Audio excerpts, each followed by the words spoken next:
Igreja Batista de Lunel, na França. Foram alunos da Faculdade de Teologia e ele está na França há 1 ano e 4 meses, é isso? E Patrícia há 1 ano. E Deus vai nos falar nesta manhã através deles. Querido Pablo, que Deus te abençoe. Bom dia a todos. Sou a Patrícia, né, mais uma vez, porque geralmente a gente não lembra muito o nome da esposa, do pastor, né, então vou falar de novo. Estou muito feliz de estar aqui com os irmãos nessa manhã, com o nosso coração muito grato, né, por todo o sustento, por todas as orações. E hoje o Pablo vai estar mostrando um pouco da realidade na França, vai estar compartilhando a palavra com os irmãos. Mas eu gostaria que os irmãos abrissem a palavra no livro de Ezequiel. Essa passagem veio no meu coração semana passada, quando eu estava pensando em alguma palavra a respeito da França, né? E é Ezequiel, capítulo 37, sobre o vale de ossos secos.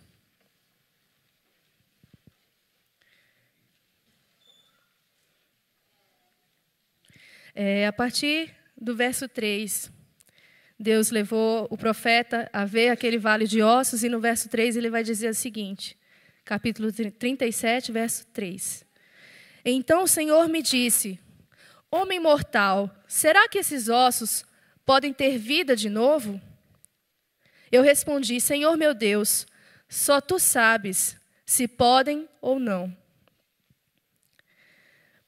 Ele disse, profetize para esses ossos, diga a esses ossos secos que deem atenção à mensagem do Senhor. Diga que eu, o Senhor Deus, estou lhes dizendo isto. Eu porei respiração dentro de vocês e os farei viver de novo. Eu lhes darei tendões e músculos e os cobrirei de pele. Porei respiração dentro de vocês e os farei viver de novo.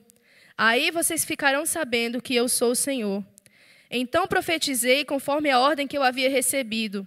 Enquanto eu falava, ouvi um barulho. Eram os ossos se ajuntando uns com os outros, cada um no seu próprio lugar. Enquanto eu olhava, os ossos se cobriam de tendões e músculos e depois de pele. Porém, não havia respiração nos corpos. Então o Senhor me disse, homem mortal, profetize para o vento. Diga que o Senhor Deus está mandando que ele venha de todas as direções para soprar sobre esses corpos mortos, a fim de que vivam de novo. Então profetizei conforme a ordem que eu havia recebido. A respiração entrou nos corpos e eles viveram de novo e ficaram de pé. Havia tanta gente que dava para formar um enorme exército. O Senhor me disse, homem mortal, aqui eu vou colocar a França, tá? Para a gente aplicar melhor. O povo da França é como esses ossos. Dizem que estão secos, sem esperança e sem futuro. Por isso, profetize para o meu povo da França e diga-lhes que eu, o Senhor Deus, abrirei as sepulturas deles e os tirarei para fora e os levarei de volta para a terra deles. Eu vou abrir os túmulos onde o meu povo da França está sepultado e vou tirá-los para fora. Aí ficarão sabendo que eu sou o Senhor. Porei a minha respiração neles e os farei viver novamente e os deixarei morar na sua própria terra. Aí ficarão sabendo que eu sou o Senhor. Prometi que faria isso e farei. Eu, o Senhor, falei. Eu não vou pregar, meu marido que vai pregar, mas que você medite um pouco nessa palavra e pense a respeito das necessidades da França, como é difícil trabalhar na Europa, como é duro, né, você ver frutos ali naquela terra. É realmente como um vale de ossos secos. Mas nós cremos que o mesmo Deus, né, que deu essa visão para Ezequiel, pode fazer acontecer um milagre na França, né? Deus pode ressuscitar as igrejas, Deus pode, né, tocar no coração das pessoas ali, mesmo em meio a todo aquele secularismo, aquela laicidade, aquela frieza. E é essa mensagem que eu tenho para deixar para os irmãos. Continuem orando por nós, né? E que Deus os abençoe. Amém? Paz, irmãos. Eu fui convidado, há uns anos atrás, para pregar na igreja PIB de Bom Sucesso, no Rio de Janeiro. E o pastor deu os 2 cultos, na parte da manhã e na parte da noite. E eu caí na bobeira de falar assim para o pastor, pastor, para a igreja conhecer melhor o casal missionário, deixa a Patrícia, minha esposa, pregar pela manhã, eu prego à noite. Ele falou, tudo bem, não tem problema nenhum, vamos lá. Patrícia pregou pela manhã, eu preguei à noite. Compartilhava isso com o pastor Nino ontem à tarde. Me lembro que entreguei a mensagem, falei com os irmãos e desci do púlpito. Encontrei um irmão de frente, ele me disse, pastor, sua esposa prega muito. Não, foi desse jeito, investe na garota. Há uns 3 meses atrás, o Flavian, ancião da nossa igreja, disse, Patrícia, você já pensou no ministério pastoral? Isso é fato. E tem essa abertura na igreja da França. Patrícia, não, ainda não. Então ore. Mas eu louvo a Deus porque tenho essa companhia, tenho essa parceira e é muito bom viver e servir a Deus com essa parceria conjugal. Eu glorifico a Deus também pela vida dos irmãos. Quero deixar aqui registrado minha gratidão profunda pelas ofertas e pelas orações que os irmãos enviam à França. O que eu vou mostrar para vocês eu vou dar um feedback para vocês daquilo que vocês têm colocado aqui em oferta e dízimo, que nos sustentam lá. E também que vocês têm orado por vezes por nós, e vocês vão ver pequenos, mas são frutos que Deus está nos dando na França. Quero compartilhar com os irmãos, aqui a pequena mensagem, eu nem vou mais falar. Queria compartilhar com os irmãos, rapidinho, 3 pontos desse versículo 8 de Atos, capítulo 1. Em primeiro lugar, a questão da virtude do Espírito Santo, deste presente que Deus nos deu, de receber o seu Espírito.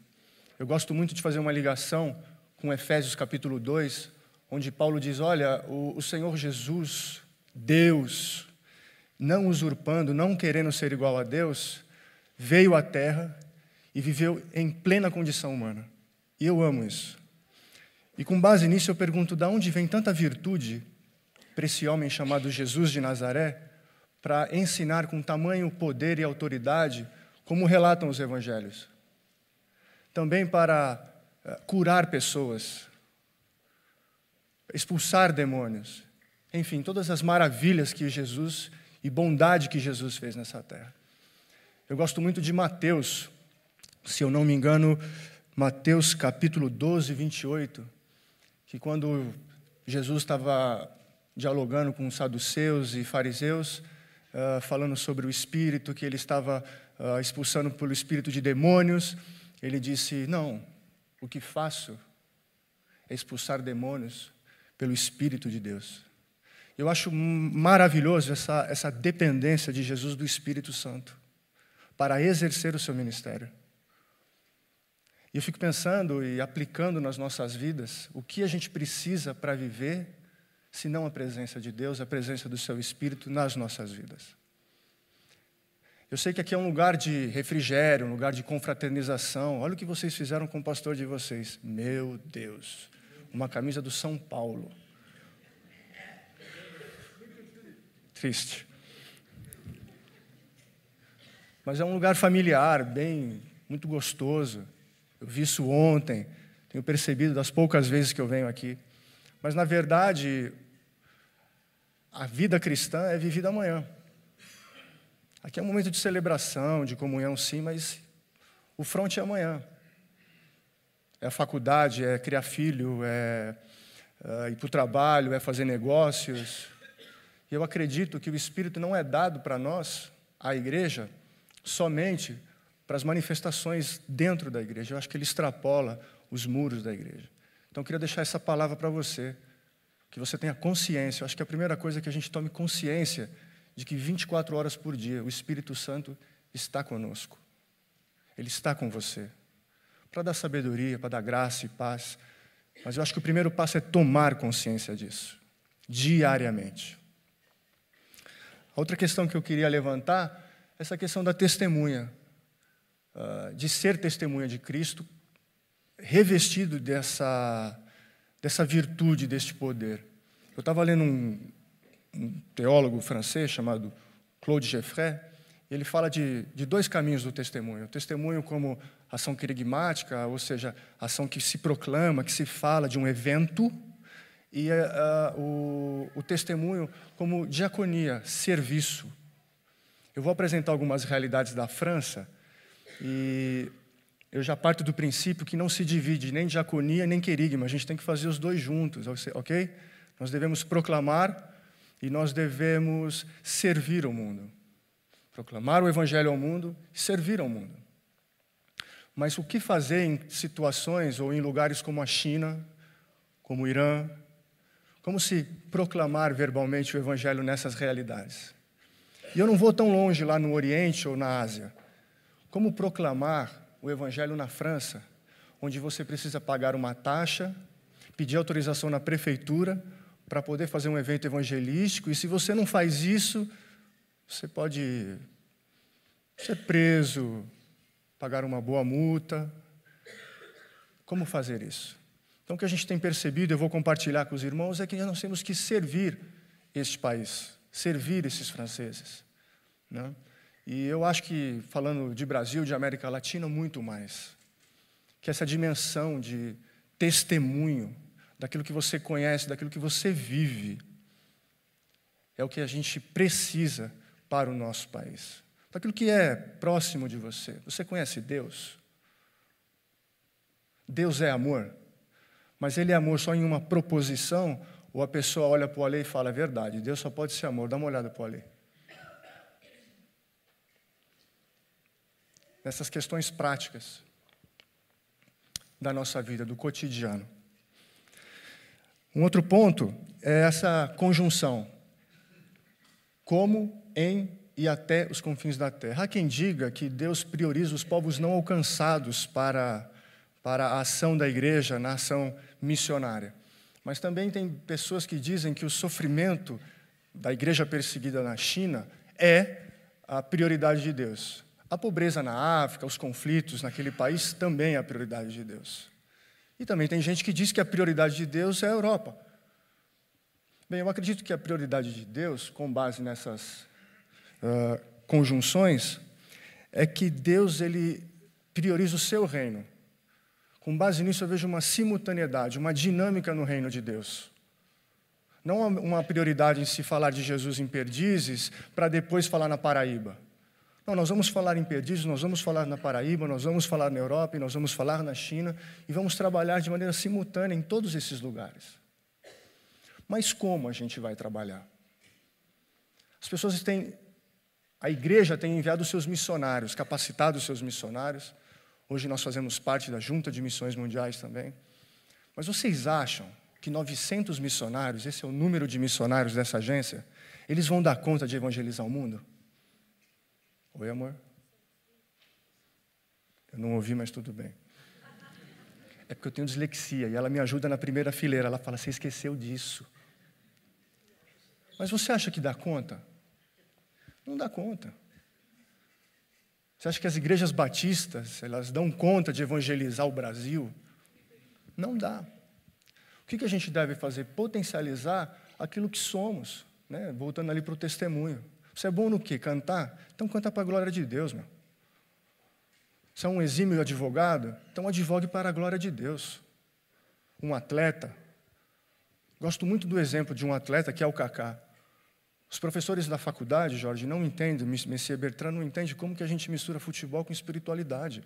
E ele pega sempre o exemplo do Kaká, que faz um gol, vai na ponta e levanta a camisa. Mas você fala, ficar falando que serve a Deus é fácil. Mas pega um cara fuleiro igual Romário, que disse assim, se for para ser crente um dia, eu quero ser crente igual o Jorginho, igual o Kaká. Está aí o testemunho, cara. De integridade. Dentro do mundo do futebol. Porque ele é um esportista. Mas é um missionário, para a glória de Deus. O que tem de gente na Europa ouvindo o nome de Deus através desse garoto, não está escrito. Mas ele é um jogador de futebol. Você é um juiz, pedagogo, faça para a glória de Deus. Você é pastor, teólogo, faça para a glória de Deus. Por que não? Entende? A gente precisa dinamizar as nossas profissões, santificar, acredito, né? Entregar a Deus todas as nossas causas. Eu sei que é difícil.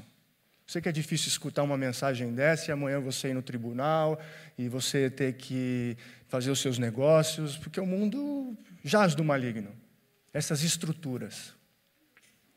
Mas esse é o desafio. O desafio está posto. Para a nossa caminhada cristã, esse é o desafio. Então, acredito que seja aqui ou seja lá, tem que ser feito. E mais uma vez eu agradeço os irmãos.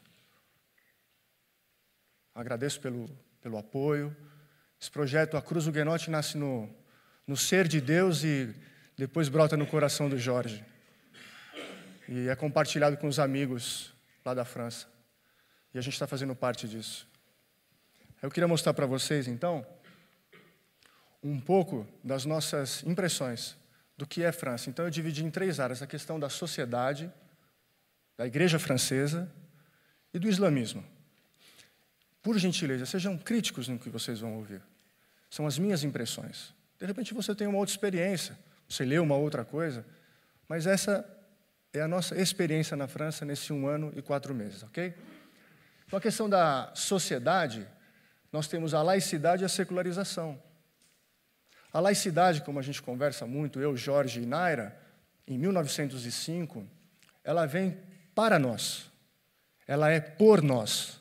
Ela pega todo aquele poder da Igreja Católica e diz o seguinte: agora todo mundo cultua, todo mundo pode ir à igreja, todo mundo pode ter as suas relações religiosas, para todo mundo. Mas hoje não é isso que nós temos lá. O que nós vivemos hoje lá é uma ideologia antirreligiosa. Antirreligiosa, que começa nas escolas, está presente no espaço público, na mídia. Não tem coisa mais cafona na França do que você falar que é religioso. Na sala de aula com os alemães não acreditam nisso. Porque os alemães falam, não tem coisa mais positiva na Alemanha do que um ministro se dizer protestante. E é legal ver essas relações dentro da sala de aula. Mas essa é a realidade. Isso se manifesta na prática de que jeito? Eu tenho uma professora de francês. Falando isso, pela manhã, nós ensaiamos algumas palavras em francês. Todos estão convidados a irem à França, amém? Se você precisa aprender francês, fale com a Alê. Olha, é um exímio professor de francês. Depois você pede para ele falar um francêsinho para você. Você vai entender. Mas onde eu estava mesmo? Na minha professora. A minha professora, Sunmi, filha de pastor reformado, cristã, ela tem 3 filhos. É uma escadinha. O mais velho não passa dos 10. E ela é maravilhosa, porque a gente faz as dissertações da faculdade, ela corrige, então a gente conversa sobre Deus, sempre está batendo papo, estudando francês. E na intimidade, no dia a dia, pô, você é cristã, vocês são missionários, tá? Ela disse, eu sou cristã. Eu falei, que igreja que você vai? Ela falou, na igreja eu não vou faz 18 anos, mas que eu sou crente. Porque essa relação igreja, comunidade com fé não tem uma coisa a ver com a outra naquela realidade, naquele país. Eu disse, e os seus filhos? Como que se dá essa questão pedagógica, né? Você ensina o seu filho no caminho que ele deve andar? Ela disse, imagina, não tenho o direito de interferir na opção religiosa dos meus filhos. 8, 4 e 10 anos. Eu falei, faz como? Quando faz 18 anos, ela me disse, completarem 18 anos, eu vou dizer, olha, tem um camarada chamado Jesus, é cruz, tem um camarada chamado Mohamed, é uma meia-lua, tem uma filosofia asiática e também não tem nada. Também tem essa possibilidade. Entendem essa questão da laicidade, dessa secularização que aconteceu? Como ela se manifesta no dia a dia? Isso dentro da minha casa. E o que é importante? Que nós estamos inseridos como testemunhos, ou como testemunhas naquele país. Isso é o mais importante. Nós almoçamos juntos, ela vai na minha casa, a gente vai na casa dela, já tem uma relação neste trabalho, né? Uma outra questão é a igreja francesa em si. a irrelevância da igreja e é uma igreja de idosos. Sabe a metáfora GLBT? Cada dia aumenta mais, né, as letras GLBT, de sair do armário. Eu uso isso lá, expliquei uma vez na França isso e eu uso lá. Porque a igreja francesa precisa sair do armário. Essa ideologia antirreligiosa fez isso com ela. Ela se vê irrelevante, ela se vê acuada. Um dia eu fui falar, né, olha só, querendo ser revolucionário. Vale mais obedecer a Deus do que aos homens. Eles falaram assim, é verdade, vai lá. Eles queriam testemunhar sobre Cristo e os governadores disseram, não é melhor, não façam isso. E Pedro corajosamente diz o quê? É melhor servir a Deus e obedecer a Deus. E um dia eu propus isso lá na igreja, a igreja falou assim, ó a rua ali, ó, boa sorte. Eles têm medo. É claro que eu não ia fazer isso, pegar uma bandeira e fazer uma cruzada. Imagina, de jeito nenhum. Mas dialogando com eles, eles não têm isso. Agora, como que se torna relevante para a sociedade? Sendo que você não aparece. Esses são alguns dos desafios. E uma igreja de idosos. Né? Eu sou pastor de uma big church. Big church. Tem 15 pessoas. A mais nova tem 58 anos. Eu sou um pastor geriátrico. Sabe os nomes? Artrite, artrose, as coisas que vai acompanhando idoso? Eu sabia em português, agora eu estou aprendendo em francês. É um barato, assim, estou catalogando as doenças. Mas é um prazer porque eu estou pastoreando essa gente, estou aprendendo com eles. Não há riqueza maior do que eu fazer uma visita pastoral e ouvir de uma mulher de 88 anos que comia rato na Segunda Guerra Mundial. A gente não tem essa ligação, a gente não tem essa ideia do que é isso. Você acompanhar uma pessoa dessa, você orar por uma pessoa dessa, que vai morrer na minha mão. Ela olha para mim hoje e fala assim, você vai me enterrar. Ela sabe disso. Que também é uma outra professora de francês que eu tenho. Que é mais difícil, cara. Ela é difícil, você é facinho. Porque ela vai no grego, no latim e no francês. Ela fala, sabe por que você fala isso no francês hoje? Por causa disso do grego, disso do latim, e virou isso hoje. E após 68 virou uma bagunça, ela fala. Após a Revolução de 68, a educação é uma bagunça. Mas eu parei em 68 e eu vou te explicar o que é. Mas é um amor, é minha professora, é ovelha, a gente está junto. Mas é uma igreja idosa. A segunda maior religião do país é o islamismo. Nessa questão vocês sejam bem críticos mesmos, tá bem? Há quem diga que não, mas eu pego de algumas fontes e de algumas experiências. Eu moro numa cidade de 22 mil pessoas, 10 mil são muçulmanos, só na minha cidade. Eu posso cruzar minha cidade de norte, sul, leste, oeste e não escutar uma pessoa falando francês. Só árabe e línguas do norte da África. É o choque de civilizações que eles estão vivendo. E a República Islâmica Francesa, isso é bem forte, né? Isso é um ideal de alguns ali. Né? Eu peguei essa frase do Dawei, missionário na China, e eu peguei essa frase dele, me chamou a atenção. Ele estava trabalhando com as relações de imigração do Islã, e eu coloquei nesse ponto de desafio. Deixa eu passar aqui. E quais as ações que a gente tem visto na prática? Para a sociedade, serviço, diaconia, presença de amor, de serviço, e de testemunhar aquilo que somos. Eu estava vendo A Náusea, do Sartre, e estava lendo alguma coisa do Camus, eu não lembro o que era, e uma francesa disse para mim, nós não precisamos de franceses, nós precisamos de pastores brasileiros, não se aculture tanto. Né, por essa questão do testemunho. Legal, entre na cultura, fale francês, entenda os nossos teóricos, mas a alegria, a questão brasileira é o que a igreja está precisando. Então, são 3 ações hoje que a gente vê como frente de trabalho ali na França. A igreja, revitalização da igreja, trabalhar com a questão do ensino, trabalhar a questão do louvor, eu vou mostrar algumas fotos para vocês, da música, vocês vão ver o nosso coral imenso, vocês vão ver. A parte do ensino e a evangelização, é claro, por presença Eu gosto muito dessa palavra, que evangelização, na verdade, é proclamar que Deus é pela humanidade, não é verdade? Não que Deus está ali para julgá-la. Deus é por nós, não contra nós. Eu acredito que quando Paulo fala isso em Romanos, ele não está dizendo nós os eleitos, batizados e reunidos em nome de Jesus. Eu acho que extrapola isso. Deus é pela humanidade. Pós-cruz, pós-ressurreição, Deus é pelo mundo. E é isso que nós falamos, é isso que nós vamos tentar falar na França. Eu acho que é basicamente isso é basicamente esse o nosso testemunho, como cristão.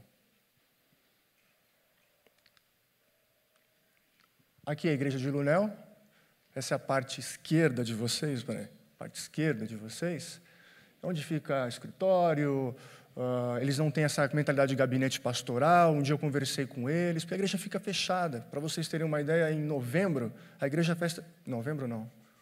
Setembro, a igreja fecha 30 dias. Mas ninguém aparece. É folga pastoral tranquilamente, 30 dias. É uma loucura. Porque eles não têm essa mentalidade. E eu compartilhando com eles que aqui tem isso, não impondo absolutamente nada para eles, compartilhando o que nós temos aqui. Eles já começaram a fazer um gabinete pastoral para mim. Porque eles acreditam que vamos investir então, vamos fazer, vamos tentar. Porque você abre a porta, você tem presença, a luz está acesa, eles usam essa metáfora, e está aí. Melhor do que estar fechada. Do lado direito da primeira foto à esquerda, tem o templo. E um templo para 50 pessoas, nós temos 15. Tudo arrumado, tudo prontinho.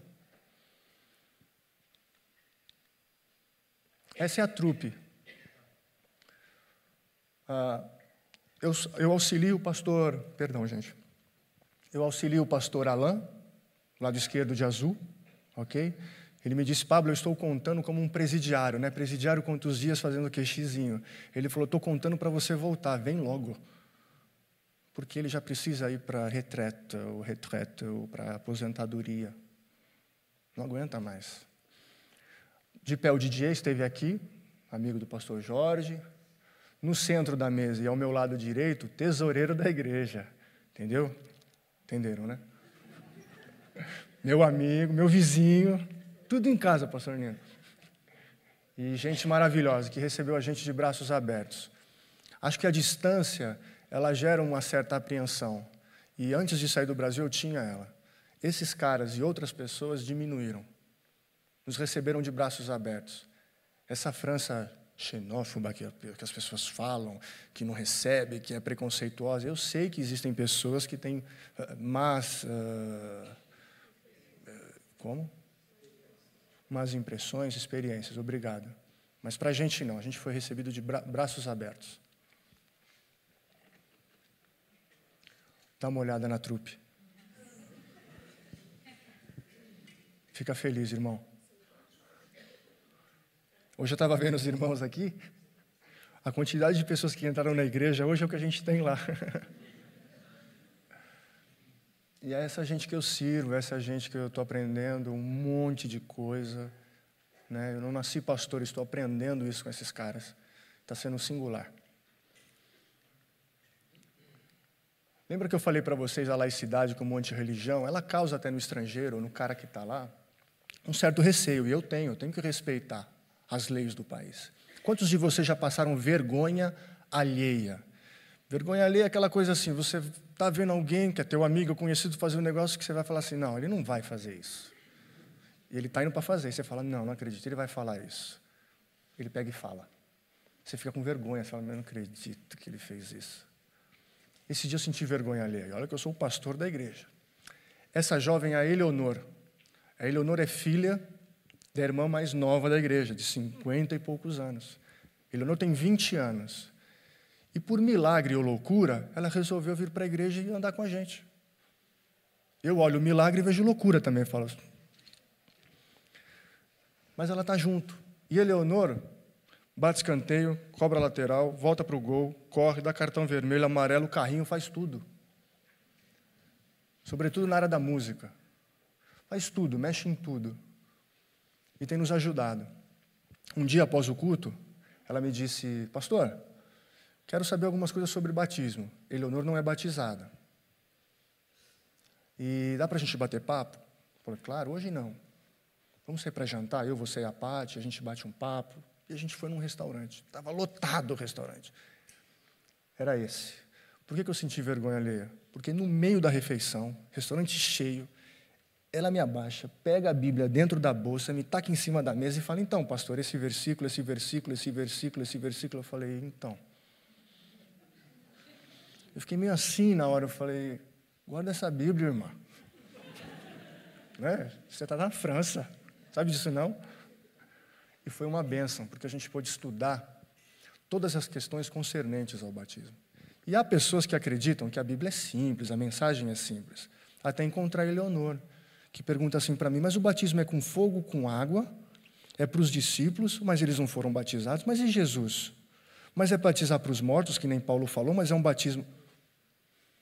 20 anos, não é nem teóloga. E a gente explicou, cartesianamente, tudo para ela. Sabe o que ela me disse? Entendi. Fez assim, entendi. Mas aqui não. Eu disse, voilà, la pós-modernité. Não sentiu. É uma típica jovem francesa pós-moderna. Falou, pastor, eu entendi, mas precisa falar. Eu disse, pô, Deus, dá uma força, né? Assopra, cochicha, né? Dá uma forcinha, fala no coração dela. Dá um pescotapa, né? Fala, acorda, menina. E a gente estava aí. E a Eleonora é fantástica. Aí a gente nós montamos o nosso grupo de louvor. Aí, ó, 2 pessoas. É o coral, cara. Se alegre com tudo que você tem. Patrícia e Eleonor. Eles são os amores. O culto começa às 10h30. Quando a gente chegou, era impossível convidar alguém para ir à igreja. Porque eles estavam fazendo um culto do tipo napoleônico, com um ritmo musical que você nunca ouviu. Tu vai lá um dia e eu vou falar para você, faz aquele ritmo que vocês faziam antigamente. É uma coisa assim, não é nem Texas americano, era uma coisa que eu nunca tinha escutado. E eu suportando aquilo 1 mês, 2 meses, 3 meses, 4 meses. Lá para o 7º mês, eu estava orando. Ele chegou, o pastor, e os irmãos chegaram. E aí, pastor, está gostando? Eu falei, irmão, mentir não dá. Eu gosto, porque eu estou com vocês, de verdade, assim. Mas eu nunca vou convidar alguém para vir à igreja, porque é uma vez e tchau. Não chama, não é convidativo, tem que ter o básico. O que a gente pode fazer? A gente começou a conversar, orar. E aí a gente começou a ensinar louvores. Esse último que a gente cantou, pega bem na França. É de coração tudo que eu fizer. Eu pensando que era do Gerson Borges. Mas pega muito bem lá. Só que é o seguinte, é tudo música nova. No primeiro dia de ensaio, após o ensaio, as irmãzinhas chegaram para mim, pastor, não tem partitura as músicas, não? Os 15 lê com partitura, cara. E ninguém foi fazer escola de música. Aprenderam na escola normal. Eu falei, irmão, lá no meu país isso é altamente sofisticado. Mas aqui vai ser no repetir, cuter, repetir. Ou você escuta e repete ou não rola. Não tem partitura. E a gente está trabalhando. É desse jeito. Assim, eu levo a parte de música a sério porque eu sei que ela, na minha opinião, é o que é, na minha opinião. E a mensagem do Evangelho. Eu digo isso para a igreja local. E tudo bem, pastor, faz aí o EQT, repetir. E a gente está fazendo e está sendo proveitoso. Está sendo proveitoso. O que a gente fez? Sabe o jeitinho brasileiro positivo, a cara de pau, pede? O não você já tem. Lembra do Dé, esposo da Fernanda? O André, ele ajuda a gente uma vez por mês. Ele se desloca de Montpellier e lá ele já tem muito trabalho para fazer, diga-se de passagem. Ele se desloca uma vez por mês, faz o piano. A Eleonor e Patrícia cantam, a Eleonor toca guitarra, sax, violino. Ao lado do André, a Julie. Julie é uma alemã que foi fazer mestrado na França e está na nossa sala. E aquele jeitão alemão dela, assim, né, tudo tal. Eu falei, olha, eu vou dar uma intimada nessa garota. Eu sei que se ela falar sim, que ela vai me ajudar, ela vai falar sim, é sim. Eu cheguei, ô Julie, quantos tempo você vai ficar aqui na França? Ela me disse, 1 ano. Eu disse, nesse 1 ano, você pode nos ajudar uma vez por mês na nossa igreja? Ela disse, sim. Formamos o nosso grupo de música, de louvor, de adoração, seja o que for. E já está convidativo para a honra e glória de Deus. Essas são as duas crianças da igreja. Quem é responsável pelo ministério infantil aqui? Levante a mão, por gentileza. Está lá embaixo, tem outras pessoas aqui. Sinta-se muito contente pelo que você tem. Olha, toda a estrutura que você tem. Nós temos duas crianças. Nesse 1 ano e 4 meses, elas só foram 2 vezes na igreja. Porque lembra que a gente falou lá da laicidade, da questão, da separação, da não necessidade de ir à igreja? A mãe é crente, mas leva quando quer. Em 1 ano e 4 meses, levou 2 vezes. Mas vai. E quando vai, a gente fica feliz, dá o melhor que a gente tem. Essas são 2 crianças que a gente trabalhou e, enfim, nós conhecemos eles. A questão do Islã está ligado, de fato, à evangelização, serviço e o testemunho. E uma coisa que, para mim, é fundamental na França é a proclamação, mas o que eu chamei aqui de uma proclamação dialogal. O diálogo religioso, o interreligioso, pega muito bem na França.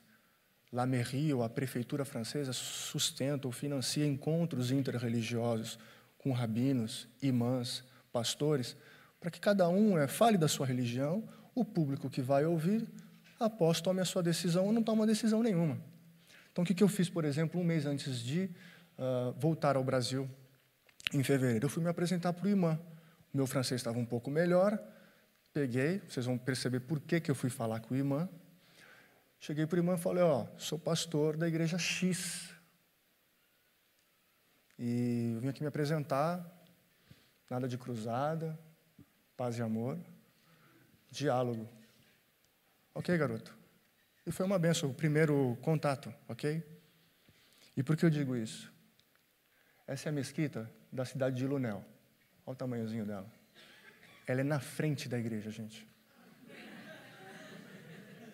O Jorge, como diz o João Grilo, o Jorge, para mim ganhar, vai para a França.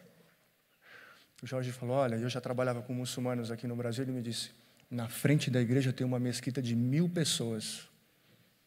Falei, tá bem, Jorge, eu vou orar. Então é na frente da igreja, como você olha a esquina ali, você vê a mesquita. Então é a presença dos caras lá. Essa é a nossa experiência na França. E eu coloquei, então, os desafios e coloquei as ações. O que eu queria pedir para vocês é que orem por nós. Esse é o maior desafio que eu tenho colocado nas igrejas, oração. Eu disse que todos são convidados a irem à França, lógico. E ficar em casa, passar lá uns dias, não tem problema. Só que a França, ela é bonita. Torre Eiffel, quem não viu, levanta a mão. Quem não viu de perto, assim, tocou, falou, nossa, é a Torre Eiffel. Vale a pena ver. Quem nunca foi no Louvre? Olha, vale a pena ver. E o Sena, então? Olha, vale a pena ver. Mas eu tenho uma coisa que é real, gente. Tudo isso é muito bonito. Mas depois de 1 mês, 2 meses, 4 meses, 1 ano, Torre Eiffel é ferro, museu é museu, e o Sena é um córrego. Porque chegou a rotina, chegou o dia a dia. Você passa e nem vê. E olha que eu estou longe, eu estou 500 quilômetros, a 500 quilômetros de Paris. Mas todo esse glamour, toda essa coisa da Europa, ela some. E em 3 meses. 2. Por isso que as pessoas gostam, porque as pessoas ficam 1 semana. Então o desafio é, como disse Jesus, vem e vê. Convido você para ir e conhecer aquilo que vocês têm sustentado. Essa é a verdade. Isso é a extensão de vocês. E também que vocês orem. Com a igreja, a gente tem mandado informativos, que os pedidos de oração, irmãos, que vocês levem, como já estão levando a sério, que vocês continuem levando a sério os nossos pedidos de oração. Que nós acreditamos e lá no campo a gente vê como isso funciona. Que Deus abençoe e muito obrigado pela atenção de vocês. Amém.